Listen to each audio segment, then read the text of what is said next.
من قرأ اللہ الفاتحہ.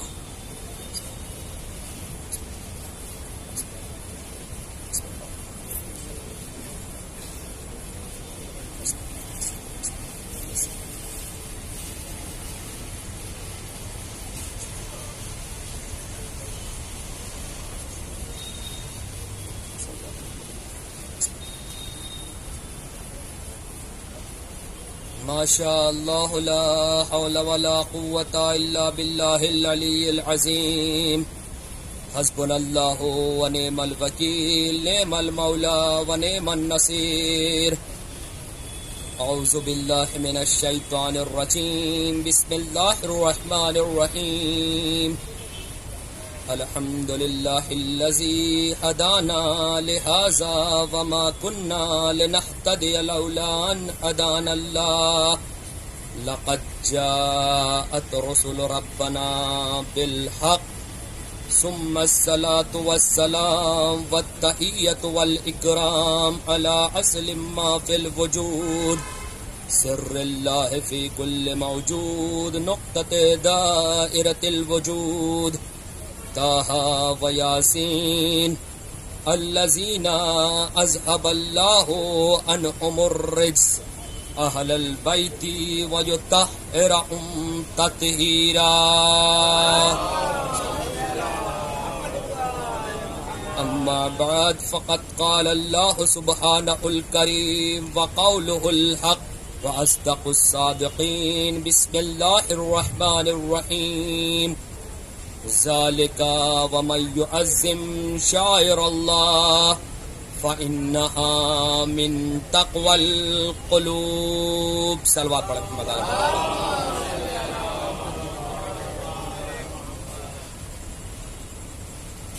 معزز سامعین، عزاداران سید الشہداء، آج سلسلے کی 5ویں مجلس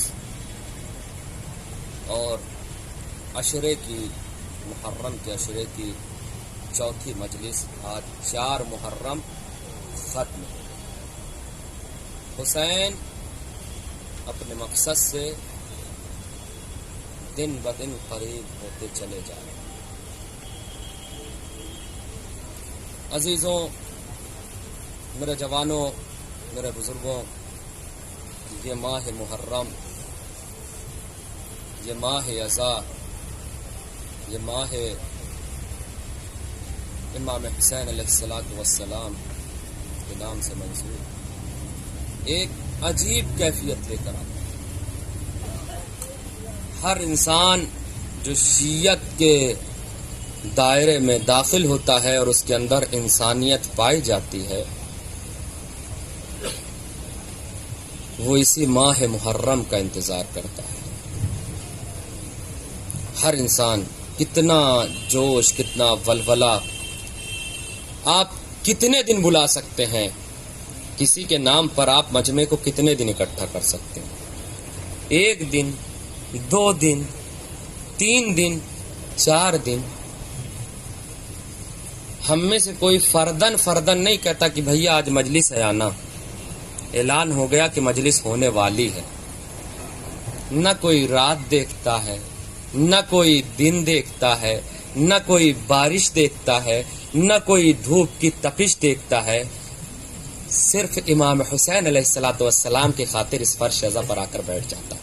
انصاف سے بتانا، ہم بلائیں، دعوت ہے، آئیے میرے گھر، اور آنے کے بعد آپ کو ہم اس یہاں پہ فرش بچھا کر کھلانا شروع کر دیں، آپ کھائیں گے، بیٹھیں گے، کیا کہیں گے کہ ہماری توہین کر رہا ہے. کہ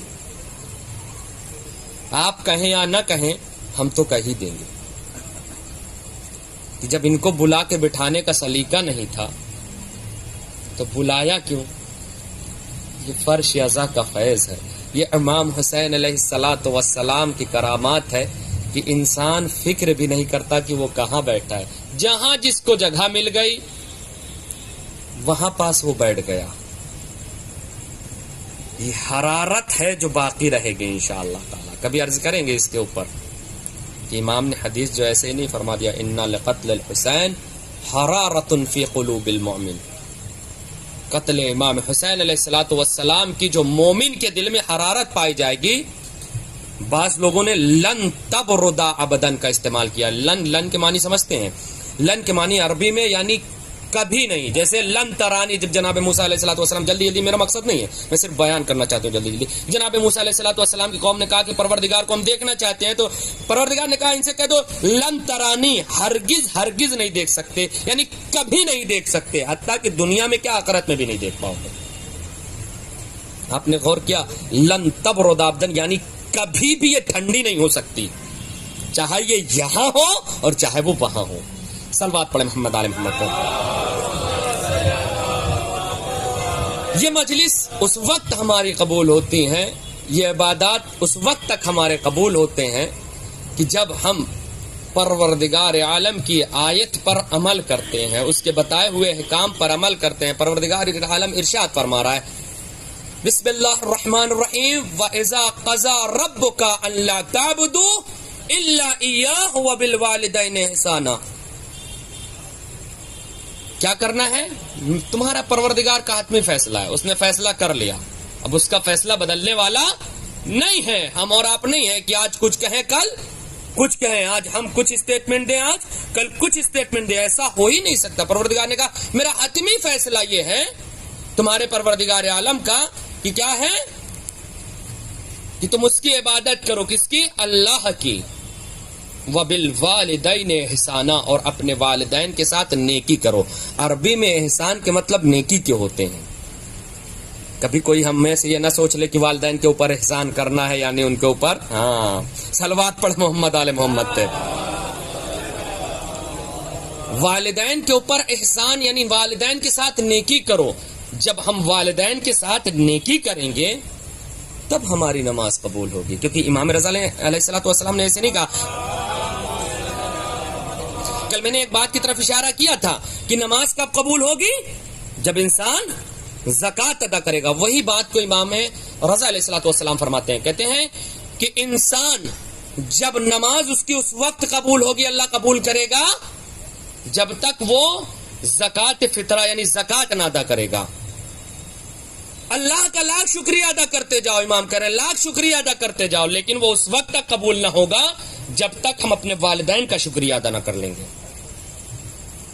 انسان لاکھ کہہ رہا ہے کہ متقی ہے، پرہیزگار ہیں. آدمی نے دیکھا رہے مولانا کو جب دیکھیے نماز میں حاضر ہیں، جب دیکھیے مسجد میں دعا پڑھ رہے ہیں، جب دیکھیے ایک دم خلوص سے مل رہے ہیں. معلوم چلا چچا بابا پھپھو نانا دادی دادا حتیٰ کہ ابا اماں سے سب سے ملنا ہی نہیں چاہتے، کسی سے ملنا ہی نہیں چاہتے، اپنے زوم میں بھرے ہیں. یہاں آ کے دکھا رہے ہیں کہ اتنے پرہیزگار اتنے متقی کہ ایک دم سر جھکا ہوا ہے. امام کہتے ہیں یہ تقوی تمہارا اس وقت تک قبول نہ ہوگا جب تک تم صلہ رحم نہ کرو گے. بس جب تک ہم اللہ کا لاکھ شکرن للہ کہتے رہے، سجدے میں سر رکھ کے شکرن للہ شکرن للہ شکرن للہ، جب تک ہمارے والدین ناراضی ہو جائیں گے، جب تک ہم والدین کا شکریہ ادا نہ کریں گے، اللہ ہمارے شکریہ کو قبول نہیں کرنے والا ہے. اب ایک سوال اپنے آپ سے ہم خود اپنے اندر سوال کریں، آج تک ہم نے اپنے باپ کو، ہم نے اپنے ماں کو کہا شکریہ تھینک یو؟ کہا؟ کبھی نہیں. ہاں یہ ضرور کہتے ہیں کہ ہمیں گاڑی چاہیے، ہمیں موبائل چاہیے، ہمیں فور ویلر چاہیے، ہمیں برانڈڈ جینس چاہیے، ہمیں فلاں برانڈ کی یہ چیز چاہیے، ہمیں فلاں برانڈ کی وہ چاہیے، ہمیں ایسا چاہیے، ہمیں وہ کالج چاہیے، ہمیں وہ اسکول چاہیے. لیکن اس ساری چیزوں کے ملنے کے بعد کبھی ہم نے ان سے کہا کہ آپ کا شکریہ، تھینک یو. یہی تو اللہ بتانا چاہ رہا ہے کہ جس طریقے سے ہم نے تم کو دیا اور تم شکریہ ادا کر رہے ہو، اسی طریقے سے والدین نے تم کو یہ ساری چیزیں دی، تم ان کا شکریہ جب تک نہ ادا کرو گے ہم اپنے شکریہ کو قبول ہی نہیں کریں گے. لہٰذا میرے عزیزوں، جن کے میں نے کل بھی دعا کیا تھا کہ جن کے والدین سلامت، خدا سلامت رکھے ان کو. خوشا نصیب ہیں وہ لوگ کہ جن کے والدین سلامت ہیں. وَإِلَّا جناب موسیٰ علیہ الصلوۃ والسلام کے جیسے ہی والدہ کا انتقال ہوا، پروردگار عالم نے فوراً وحی کی جناب موسیٰ سے، موسیٰ خبردار، خدایا کیا ہو گیا مجھ سے، کوئی خطا کوئی غلطی کیا ہو گیا؟ خبرداری کا یہ ہم پر ایسی گفتگو. کہنے لگے جانتے ہو جو تم کو بچا لیتی تھی اپنی دعاؤں سے وہ اس دنیا سے رخصت ہو گئی. اب موسیٰ ہوشیار رہنا. کبھی ہم نے پلٹ کر شکریہ ادا کیا؟ اگر جن کے والدین اس دنیا سے رخصت ہو چکے ہیں، والد یا والدہ دو میں سے ایک کوئی بھی، تو روایت کیا کہتی ہے اگر تم کو دعا قبول کروانا ہے تو ان کی قبر پر جاؤ، کیونکہ وہ اللہ سے زیادہ قریب ہیں. کبھی سورہ فاتحہ کی تو نوبت نہیں آتی چچا کی دعا کے لیے. ہاں یہ اور بات ہے کہ اسٹیٹس پہ آئی لو یو مام، آئی مس یو ڈیڈ سب لکھیں گے. کب؟ مرنے کے بعد. زندگی میں یہ بھی نہ پوچھیں گے ایک گلاس پانی کی ضرورت ہے تم کو؟ تمہارا شکریہ ہاں یہ ضرور کہتے ہیں تم نے ہمارے ساتھ کیا کیا. الحمدللہ خوش نصیب یہ ہمارے یہاں قوم میں ایسا کم ہے. بیٹا اچھے سے بیٹھ جاؤ تاکہ سنو، کچھ فائدہ ملے گا انشاءاللہ تعالی. صلوات پڑھے محمد آل محمد پہ. ادھر آ جاؤ بابو بھیا، ادھر آ جاؤ، بیٹھ جاؤ، آ جاؤ ادھر آ جاؤ. شاباش، آ جاؤ بیٹا آ جاؤ. کبھی ہم نے سوچا کہ یہ جملہ دہرانے سے پہلے، یہ جملہ پیش کرنے سے پہلے تم ہمارے لیے تم نے کیا کیا؟ تمہارا وجود بتاتا ہے، ان کی بزرگی بتاتی ہے، ان کے گھٹنے بتاتے ہیں، ان کے کمر بتاتے ہیں کہ تمہارے وجود کے لیے انہوں نے اپنے آپ کو مٹا دیا، اپنے آپ کو فنا کر دیا. اور پھر ہم پلٹ کے کہتے ہیں ہمارے لیے کیا کیا؟ اگر وہ نہ ہوتے تو ہمارا وجود آج نہ ہوتا. اسی لیے رسول سے پوچھا گیا یا رسول اللہ یہ بتائیے کہ ہم والد اور والدہ میں سے سب سے زیادہ کس کے ساتھ نیکی کریں. حتیٰ کہ یہ واقعے کو آغا سستانی حفظ اللہ تعالیٰ نے توضیح میں بھی نقل کیا ہے. جدید فقہی مسائل میں جو لندن سے چھپی ہے، جو یہاں نشفی ہاؤس سے بھی چھپی ہے، اس میں نقل کیا اس واقعے کو. سوچئے کہ ایسا ویسا واقعہ یا صرف تمثیل اور مثال دینے کے لیے نہیں ہے. کہا اپنے ماں کے ساتھ. کہا پھر کس کے ساتھ؟ کہا اپنے ماں کے ساتھ. کہا پھر کس کے ساتھ؟ کہا اپنے ماں کے ساتھ. کہا پھر کس کے ساتھ؟ کہا اب باپ کے ساتھ. یعنی کتنا بلند مقام ہے اس ماں کا، کتنا مرتبہ ہے اس ماں کا. لیکن ہم کبھی سوچتے نہیں، لفظ دہرانے سے پہلے، زبان سے کوئی بات نکالنے سے پہلے، کبھی کسی بات کو پیش کرنے سے پہلے ہم سوچتے نہیں. مولا یہی تو کہہ رہے ہیں کہ جو عقل مند ہوگا پہلے وہ دل سے سوچتا ہے پھر وہ بولتا ہے. پہلے وہ سوچتا ہے دل سے، عقل سے نہیں، دل سے. پہلے وہ سوچتا ہے پھر بولتا ہے. جاہل پہلے بولتا ہے پھر سوچتا ہے کہ ہم نے کیا بولا. آپ بات واضح کر دیں. بول تو دیتے عورتیں ایسی ہوتی ہیں، عورتیں ویسی ہوتی ہیں. اس عورت میں ہماری ماں بھی آتی ہے، بہن بھی آتی ہے، بیٹی بھی آتی ہے. اس کو اپنے گھر سے رخصت کیا اس امانت کو، اور دوسرے کے یہاں گئی، اور جانے کے بعد وہ کیا بنی؟ زوجہ بنی. اب کیا کہہ رہے ہیں معصومین؟ کہ اس نے اپنے شوہر کا نصف ایمان بچا لیا، جس کے بارے میں ہم بولنے سے پہلے سوچتے نہیں ہے کہ کیا بول رہے ہیں. کیا کر رہی ہے؟ نصف ایمان بچا رہی ہے. جب گھر میں ولادت ہوئی تو رحمت بن کر آئی، جب شادی ہو کر آئی تو نصف ایمان بچا رہی ہے.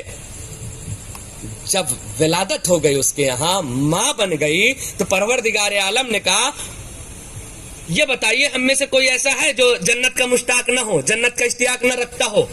ہاں رکھتا ہے نا. ہم میں سے کوئی ہے؟ دنیا میں کہیں چلے جائیں، حتیٰ کہ ہمارے ہی سماج میں نہیں، ہمارے ہی معاشرے میں نہیں، ادروائز دوسری کاسٹ میں بھی، دوسرے ذات میں بھی، دوسرے دھرموں میں بھی، دوسرے ریلیجن میں بھی ایسا ہے. کہاں جانا چاہتے ہو؟ سورگ جانا چاہتے ہیں. سورگ جانا چاہتے ہیں، یعنی جنت کا ایک تصور ہے. جنت ہندی میں سورگ کہتے ہیں شاید، غالباً کا یقیناً ایسا ہی ہے. لیکن پروردگار عالم نے اس کی اہمیت بتا دی. جس کی دنیا مشتاق ہے اس کو ہم نے ماں کے قدموں کے نیچے رکھا ہے. یعنی ماں کی اہمیت بتائی ہے کہ ماں کے آگے جنت بھی کچھ نہیں ہے. اگر تم نے ماں کی خدمت کر لیا تو جنت خود بخود مل جائے گی تم کو. آپ نے غور کیا اس بات کے اوپر؟ بیٹی رحمت بن کر آئی باپ کے گھر میں، شوہر کہ یہاں شوہر کا نصف ایمان بچا رہی ہے. ولادت ہو گئی، ماں بن گئی. اب کیا ہو گیا؟ جنت اس کے قدموں کے نیچے آ گئی. یہ عام بیٹیوں کی بات ہے. وہ بیٹی کتنی بافضیلت ہوگی، اس کی منزلت کا کون اندازہ لگا سکتا ہے، جو رحمت للعالمین کے لیے رحمت بن کر آ رہی ہے، جو کل ایمان کا نصف ایمان بچا رہی ہے، جو جوانان جنت کے سردار کی ماں بنی ہوئی ہے۔ صلوات پڑھیں محمد آل محمد پہ۔ اس بیٹی کی کتنی منزلت ہوگی، وہ کتنی بیٹی کتنی باکمال ہوگی۔ غور کریں، فکر کریں، کہنے سے پہلے آپ سوچیں کہ ہم کس کے بارے میں کیا کہہ رہے ہیں، کیا بول رہے ہیں۔ عزیزوں، یہ المختصر منبر کا بھی تقاضا تھا اور میرا بھی تقاضا تھا۔ میرا اس لیے تقاضا ہے، دیکھیے ہمارا کیا ہے، ہمارا میٹر یہاں کا ایسا ہے کہ ہمیں تو تبلیغ کرنا ہی کرنا ہے، کیونکہ ہم آ ہی اسی لیے ہیں۔ بظاہر اس لیے آتا ہے مولوی، ہمارے یہاں جو نظریات ہیں وہ اس لیے کہ نماز پڑھائے گا نا، نماز کو تو اس میں پڑھنا ہی پڑھنا ہے، چاہے جہاں رہے، اس کے اوپر واجب ہے، نماز تو پڑھنا ہی پڑھنا ہے ہر حال میں۔ وہ تبلیغ کے لیے آتا ہے۔ یہ منبر جب اگر کسی کو ملا ہے تو اس کا فائدہ اٹھایا جائے، اس کا فائدہ اٹھایا جائے، اس کو نیک باتیں بتائی جائے۔ فضول باتوں کرنے کے لیے منبر نہیں ہوتا۔ منبر رسول وہ ہوتا ہے جس سے علم پہنچایا جاتا ہے، معرفت پہنچائی جاتی ہے۔ وہ اور منبر ہوں گے جن سے فحش گوئیاں ہوتی ہوں گی، وہ منبر نہیں ہوتے۔ منبر رسول کہتے ہی اس کو ہیں جس سے علم پہنچے۔ لہذا میرے عزیزوں، میرے جوانوں، یہ چیز اپنے والدین کے ساتھ نیکی کرو، ان کا خیال رکھو۔ واقعہ ہے، مجھے یاد نہیں آ رہا ہے کہ کس سے ہے۔ پانی مانگا ماں نے رات میں، اٹھنے کے بعد پانی لیا، ماں کی آنکھ لگ گئی، وہ انسان کھڑا ہوا ہے، وہ شخص کھڑا ہوا ہے۔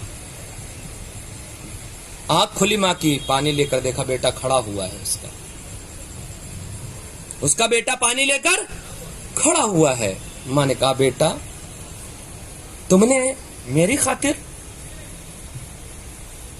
کہا سو جاتے ہم بعد میں پی لیتے، کہا نہیں، ایک وہ ہیں اور ایک ہم ہیں، پانی مانگے پیت لو وہیں پاس تو ہے۔ بیٹا کہاں ہو، کیا ہوا؟ دوا کی ضرورت ہے، تکلیف ہے۔ ارے ابھی آفس میں بعد میں آئیں گے۔ آج جو آفس ملی ہے اسی ماں کا نتیجہ تھا دعا کی، آج جو نوکری ملی ہے اسی دعا کا نتیجہ تھا ماں کی۔ ماں کے آنکھ ہونے کا مطلب سمجھتے ہیں؟ سب بیکار ہے، سب بیکار ہے۔ ماں باپ اگر آنکھ ہو جائیں سب بیکار ہے، چاہے جتنا ہم جو ہے مجلس کریں، ماتم کریں، نماز پڑھیں، روزہ رکھیں، حج کریں، انجام دیں۔ اور آنکھ ہونا صرف یہ نہیں کہہ دینا، ماں کی یہ کہہ دے کہ ہم نے تم کو آنکھ کیا، اس کے دل میں ذرہ برابر بھی آ گیا خیال، سمجھ لیجئے آنکھ ہو گئے۔ خدایا پروردگار تجھے واسطہ ہے، بی بی زہرا سلام اللہ کا، ہمارے ماں کو ہم سے راضی فرما۔ عزیزوں دعا کیا کریں ماں کے حق میں، خوشا نصیب ہیں آپ لوگ۔ بہرحال یہ جو تبلیغ کا اور ذمہ داری تھی منبر کی وہ ادا کیا۔ میں یعظم شاعر اللہ، شاعر الہی کی تعظیم کرنا ہے۔ کیوں کرنا ہے؟ اس لیے فإنها من تقوى القلوب۔ اگر ہم شاعر الہی کی تعظیم کریں گے تو یہی ہمارے دلوں کے تقوی کا نتیجہ ہے۔ ہم نے کل بیان کیا تھا کہ شاعر سے بھی ہے، شاعر کی جمع شاعر ہے، اور آج ایک بیان اور کرتے ہیں کہ شعار سمجھتے ہیں جس کو ہم لوگ شعار کہتے ہیں، شعار ہے یہ فلاں نعرہ ہے، یعنی مارک۔ آج کے دور میں برانڈ، جس کے کمپنی آپ لوگ کمپنی میں جاتے ہیں، کمپنی کا ایک برانڈ ہے، کمپنی کا ایک لوگو ہے، ایک سمبل ہے، یہ بیان کرتا ہے کہ اس کی کمپنی ہے۔ جیسے نائکی کی الگ ہے، یا مثلا کسانوں کا الگ مارک ہے۔ ہاں وہ ایک نعرہ بھی ہے، نعرہ بھی شعار ہوتا ہے، ایسا نہیں ہے کہ نعرہ شعار نہیں ہوتا ہے، نعرہ بھی شعار ہوتا ہے، اور نعرہ ایسا شعار ہوتا ہے کہ آپ یقین جان لیں کہ جتنی بھی جنگ تھی ساری تلوار کے ذریعے سے جیتی گئی ہے، صرف ایک جنگ نعرے کے ذریعے سے جیتی گئی ہے، غزوہ بنی نذیر، یہ نعرے کے ذریعے سے جیتی گئی ہے۔ شاید آپ کو معلوم ہو، اپنے بزرگوں کو تو معلوم ہے، لیکن اپنے بھائیوں کے لیے اور ہم سن اور کم سن بھائیوں کے لیے عرض کر دوں کہ جب خیبر میں جا رہے تھے رسول تو یہ بنی نذیر والے ملے تو بنی نذیر والوں سے رسول نے کہا دیکھو ہم جا تو رہے ہیں، تم یہاں ہو، جاسوسی نہ کرنا. آئی بات سمجھ میں؟ جاسوسی نہ کرنا. رسول گئے، چلے گئے، اور جب واپس لوٹے تو ان کی اپنی حرکت سے باز نہ آئے. پروردگار عالم نے فوراً وحی کی، یا رسول اللہ ان سے جنگ کرو، لیکن تلوار سے نہیں کرنا ہے، نعرے سے کرنا ہے. نعرے سے جنگ کرنا ہے. کیوں؟ کہا یہ نعرے سے ہی مر جائیں گے. بعض لوگ آج جو نعرہ کھلتا ہے اسی لیے کھلتا ہے، کہیں نہ کہیں کڑی وہاں سے ملتی ہے. صلوات پر محمد آل محمد پہ.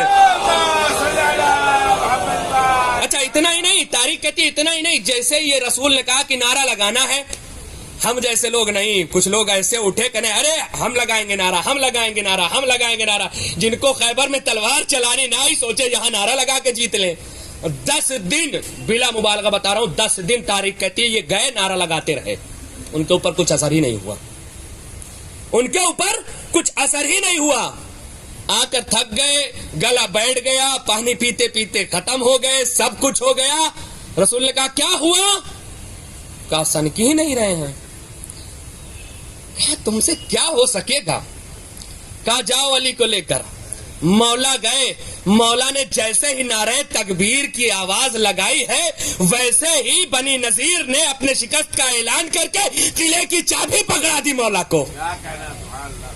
اب سمجھے کیوں نعرے سے لوگوں کو کھلتا ہے، کیوں نعرہ جو ہے لوگوں کے دماغ میں کھٹکتا ہے کہ ہم سے تو کوئی نعرہ بنا ہی نہیں، کاش کہ اگر جیت جاتے تو کوئی نہ کوئی نعرہ ہو جاتا. لیکن نہیں، آج نعرہ کیوں کھل رہا ہے؟ اسی لیے شعار ہے کل ارض کربلا کل یوم عاشورا. یہ شعار ہے، یہ شعار ہے، یہ بلند ہے، نعرہ ہے. کبھی ہم نے اس کا مطلب سمجھا ہے؟ کبھی اس کو سوچا؟ ترجمہ یہ ہے کہ ہر زمین کربلا کی زمین ہے، ہر روز روز عاشورا ہے. کیا عید بھی روز عاشورا ہے؟ ہاں، کیا کعبے کی زمین بھی کربلا کی ہے؟ کبھی سوال کر سکتا ہے سامنے والا، کیا جواب دیں گے اس کو ہم؟ ہاں، کبھی جواب دینے کے اگر وہ کہتے کہ آپ یہ نعرہ بلند کر رہے ہیں کہ ہر زمین کربلا کی زمین ہے، ہر زمین کربلا کی زمین ہے، ہر روز روز عاشورا، یہ کیسا نعرہ ہے؟ عید کو بھی آپ روز عاشورا کر رہے ہیں، خوشی کی تاریخوں کو بھی روز عاشورا کر رہے ہیں، کعبے کی زمین کو بھی آپ کربلا کی زمین ثابت کر دے رہے ہیں، بیت المقدس اور مقدس کی زمین کو بھی آپ جو ہے کربلا ثابت کر دے رہے ہیں. مطلب یہ نہیں ہے کہ ہر زمین کربلا کی زمین ہے، ہر روز روز عاشورا ہے. بتانا یہ چاہتی ہے بی بی زینب نے اس کو بہترین طریقے سے بہترین الفاظ میں ڈھال کر بتایا. کہا جب کربلا سے شام گئے ہیں اور شام جانے کے بعد یزید کو شکست دیا ہے، شکست دینے کے بعد وہاں پر فرش مجلس بچھایا ہے، بچھانے کے بعد اب یزید کو یہ بتانا چاہتی ہے کہ تو دیکھ لے جہاں جہاں بھی مقصد حسین کا فرش بچھتا جائے گا اور جہاں سے وہ قیام اٹھتا چلا جائے گا وہ زمین کربلا کی ہوتی چلی جائے گی، اور جو نعرہ لگاتا چلا جائے گا حسین کا، وہ حسین کا نعرہ کربلا سے متصل ہو کر یوم عاشور بنتا چلا جائے گا. صلوات پر محمد آل محمد. یہ شعار قوم کی نشانی ہوا کرتا ہے کبھی کبھی. جیسے ہمارے قوم کی نشانی کیا ہے؟ ہمیں بچپن میں پڑھا ہے علم ہمارا نشان ہے، یعنی شعار ہے. اس علم کے بارے میں آپ جانتے ہیں جناب عباس علیہ الصلوۃ والسلام کے ہاتھ کٹ چکے ہیں، داہنا ہاتھ کٹ چکا ہے. مولا کیا فرما رہے ہیں؟ واللہ ان قطعتم یمینی، خدا کی قسم تم نے میرا داہنا ہاتھ کاٹ دیا ہے، تم نے میرا داہنا ہاتھ کاٹ دیا ہے. لیکن یہ عباس انی احامی ابداً عن دینی، لیکن ہمیشہ عباس اپنے دین کی حمایت کرتا رہے گا. یہ علم بتا رہا ہے، یہ علم بتا رہا ہے. عباس کے ماننے والوں جب کبھی علم اٹھاؤ، علم کو دیکھو، تعزیہ خانوں میں جاؤ، امام بارگاہوں میں جاؤ، علم کو دیکھو تو اپنے دل میں خیال رکھو کہ مولا ہم آپ کے ماننے والے ہیں، ہم اپنے دین کی حمایت کرتے ہوئے نظر آئیں گے.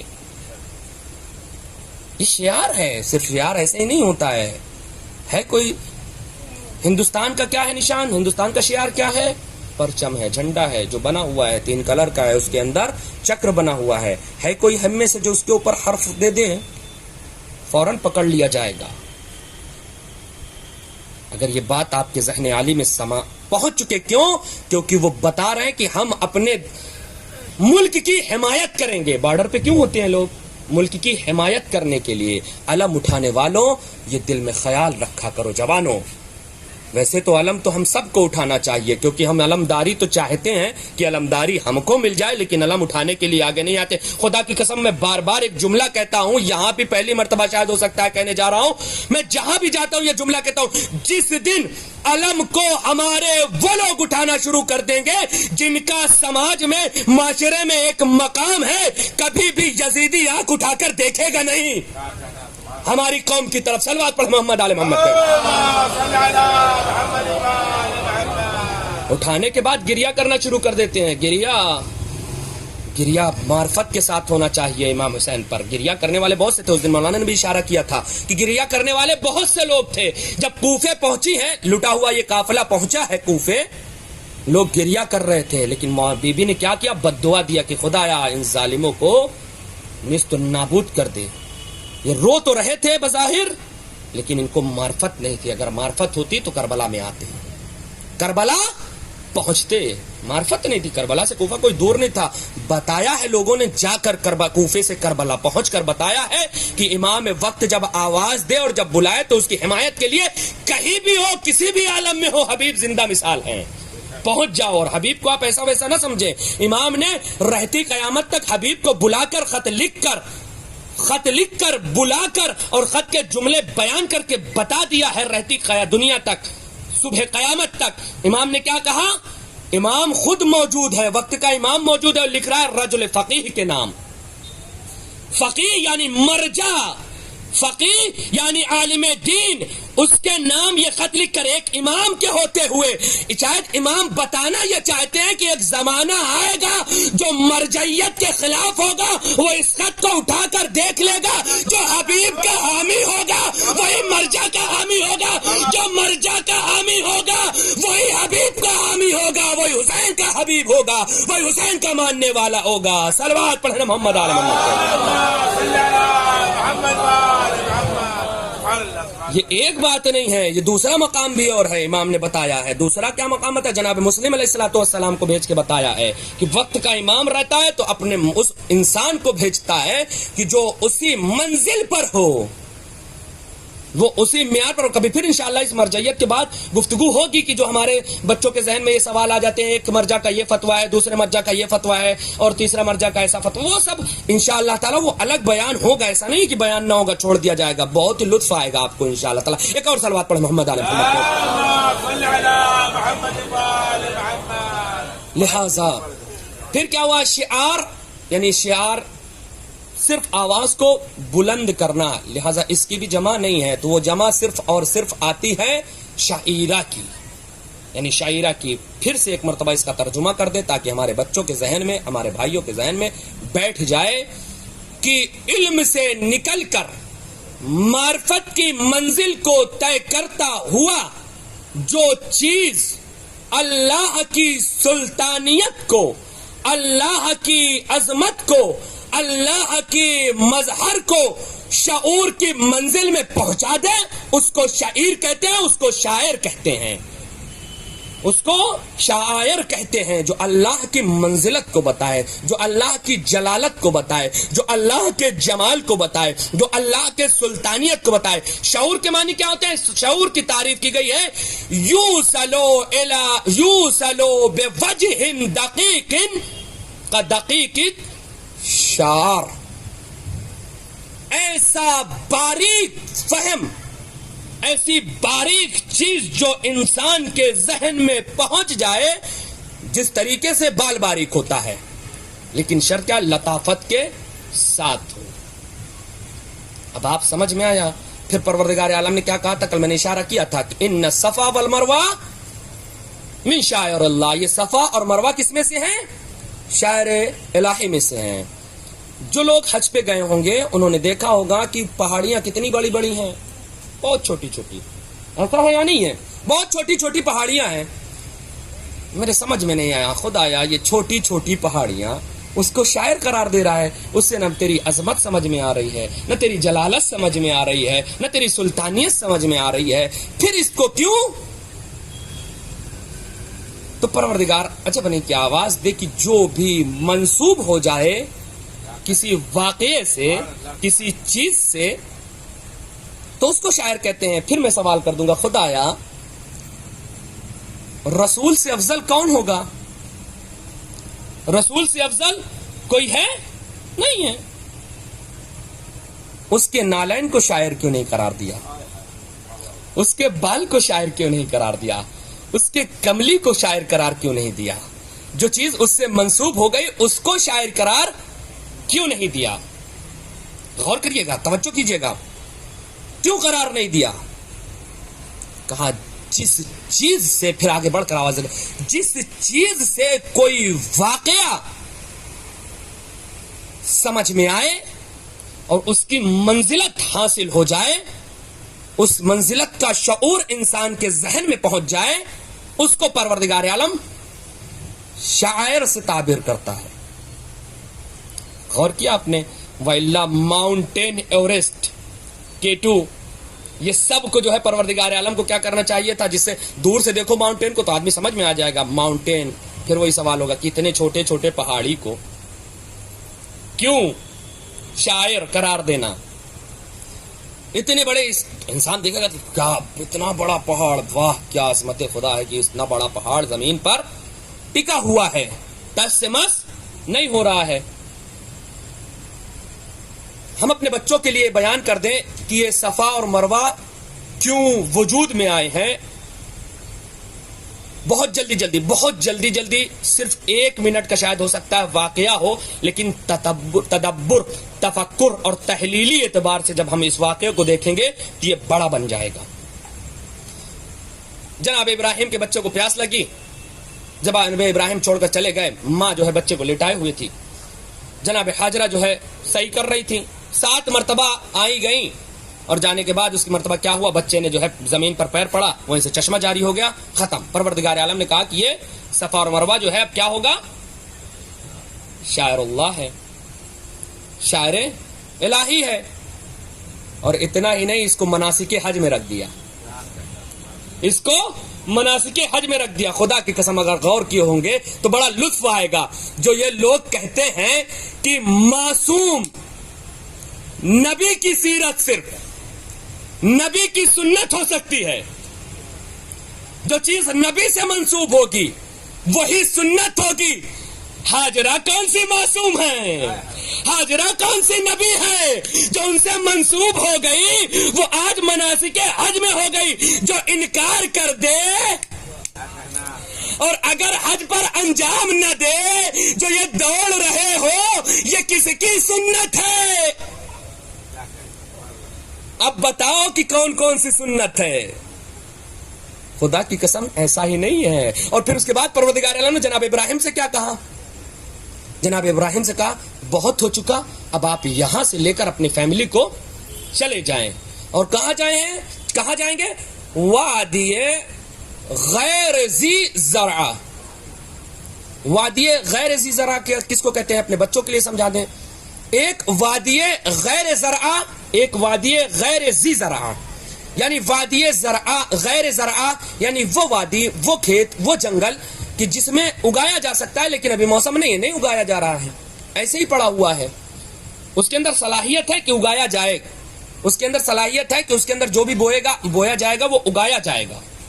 توجہ کیجئے گا، جو بھی بویا جائے گا وہ اگ جائے گا، آج نہیں کل نہیں، جب بھی بویا جائے گا. لیکن وادی غیر ذی زرع کہتے ہیں ایسی وادی جس کے اندر صلاحیت ہی نہیں پائی جاتی کہ اس کے اندر کوئی ہریالی آ جائے. اب آپ تصور کریں، ایسی جگہ پر پروردگار عالم بھیج رہا ہے جہاں نہ ہریالی کا کوئی تصور ہے، جہاں نہ کوئی پانی کا تصور ہے، یعنی بنجر علاقے میں. کس میں؟ بنجر علاقے میں بھیج رہا ہے. جیسے ہی جناب ابراہیم نے کہا کہ محترمہ آپ کو چلنا ہے میرے ساتھ وادی غیر ذی زرع میں، یعنی ایسی وادی ہے کہ جہاں پر بنجر ہے، نہ جہاں پر پانی ہے، نہ جہاں پر کھیتی ہے، نہ جہاں پر کوئی ہریالی ہے وہاں پہ چلنا ہے۔ مجھے جھوٹی سے جھوٹی روایت، حتیٰ کہ یہ واقعہ زبور میں، توریت میں، انجیل میں، سب میں نقل ہے، لیکن اس واقعے میں کسی نے تحریف نہیں کی۔ اس واقعے میں کسی نے تحریف نہیں کی کہ کوئی یہ لکھ دیتا کہ جناب ہاجرہ نے سوال کر لیا کہ اے ابراہیم، اے نبی اللہ، میں ایسی وادی میں جا کر ہلاک ہو جاؤں گی، میں ایسی وادی میں جا کر مر جاؤں گی۔ گئی، ہر نے لکھا ہے کہ گئی، مطلب کیا ہے؟ کیوں میں کہوں گا بی بی آپ نے سوال کیوں نہیں کیا؟ ایسی جگہ پر لے جا رہے ہیں جہاں پانی پایا جا رہا ہے، نہ جہاں کچھ ہریالی پائی جا رہی ہے، صرف اور صرف ہلاکت کا تصور پایا جا رہا ہے، ایسی جگہ پر جا رہے ہیں۔ عجب نہیں بی بی ہاجرہ آواز ہے، نادان تجھے معلوم نہیں؟ اگر تجھے حجت کا، اگر تجھے معصوم کا، اگر تجھے معصوم کی معرفت ہو جاتی، اگر تجھے حجت کی شناخت ہو جاتی تو کبھی حجت سے سوال نہ کرتا۔ اب سمجھ میں آیا کہ کربلا میں جس کو حسین لے کر جا رہے تھے ان کو اپنے حجت کی معرفت ہی، اس لیے وہ جا تو رہے تھے، کوئی سوال نہیں کر رہا تھا مولا مجھے پانی ملے گا یا نہیں ملے گا، مولا مجھے کھانا یا ملے گا نہیں ملے گا، مولا مجھے رہنے کی جگہ ملے گی یا نہیں ملے گی، کیونکہ ان کو اپنے حجت کی معرفت پائی جاتی تھی۔ صلوات پڑھنا محمد آل محمد۔ یا جملوں کو بدل کر یوں کہہ دیا جائے کہ امام کربلا میں انہی کو لے کر آئے تھے، امام کربلا میں خط انہی کو لکھ رہے تھے جن کو یہ جانتے تھے کہ ان کی معرفت ہم کو ہے، ہماری معرفت ان کو ہے۔ صلوات پڑھنا محمد آل محمد پہ۔ صرف یہی وہ لوگ ہیں جو سوال نہیں کریں گے، وَإِلَّا بہت سے لوگ تھے جن کو امام نے منع کر دیا، بہت سے لوگ تھے نہیں آئے کیونکہ ان کو حجت کی معرفت نہیں تھی۔ اور ابراہیم، جناب ابراہیم کوئی معمولی نبی نہیں ہے، اولو العزم میں سے ہیں، اولو العزم میں سے۔ کل بھی آپ نے، آج بھی شاید واقعہ آپ نے سنا ہے، مولانا نے پورا بیان کیا ہے جناب ابراہیم علیہ الصلوۃ والسلام کے بارے میں۔ اور جناب ابراہیم علیہ الصلوۃ والسلام کے والد کے بارے میں کیا کہا جاتا ہے معلوم ہے؟ کہتے ہیں لوگ، بعض مورخین کہتے ہیں اہل سنت کی، وہ کافر تھے۔ کیا تھے وہ؟ نعوذ باللہ، معاذ اللہ ثم معاذ اللہ، وہ کافر تھے۔ ان کی عادت ہی یہی ہے، ختم کر دیا مجلس، ان کی عادت یہی ہے، جس سے معمار خانہ کعبہ کا باپ نہ برداشت ہو سکا اس سے مولود کعبہ کا باپ کیسے برداشت ہوگا؟ صلوات پڑھنا محمد آل محمد پہ۔ ایک منزلت ہے جناب ابراہیم علیہ الصلوۃ والسلام کی۔ ابراہیم نے سوال کر رہے، پروردگار یہ بتا تو دوبارہ مردوں کو کیسا زندہ کرے گا؟ پروردگار کریں ابراہیم تمہیں ہم پر ایمان نہیں ہے؟ کہا قال بلا، ایمان ہے، لیطمئن قلبی، اطمینان قلب چاہتا۔ غور کیا آپ نے؟ ٹاپ 5 کے انبیاء میں سے، اور کتنی حکومت، کہاں تک صاحب کتاب بھی ہیں، صاحب شریعت بھی ہیں، جن کے صلب سے خود رسول بھی ہیں، توجہ کیا آپ نے، جن کے صلب سے کتنی حکومت، اس کے بعد کیا کہہ رہے ہیں؟ اطمینان نہیں ہے۔ ایمان تو ہے، اطمینان نہیں ہے۔ میرے جملے نہیں ہیں، خدا کس قسم میرے جملے نہیں ہیں، جملے کس کے ہیں؟ اللہ کے جملے ہیں، قرآن کے جملے ہیں۔ خود ابراہیم اقرار کر رہے ہیں کہ ایمان تو ہے، اطمینان نہیں ہے۔ اور ایک جگہ پر پروردگار عالم کہہ رہا ہے یا ایتھا النفس المطمئنہ ارجعی الی ربک راضیۃ مرضیہ۔ اے ابراہیم وہ ہے کہ جن کو ایمان تو ہے لیکن اطمینان نہیں ہے۔ فخر ابراہیم وہ ہے جس کے اطمینان کی سند اللہ دے رہا ہے اور خود کہہ رہا ہے اے میرے مطمئن بندے، میں تجھ سے راضی ہو گیا، تو بھی مجھ سے راضی ہو جا۔ صلوات پڑھنا محمد آل محمد۔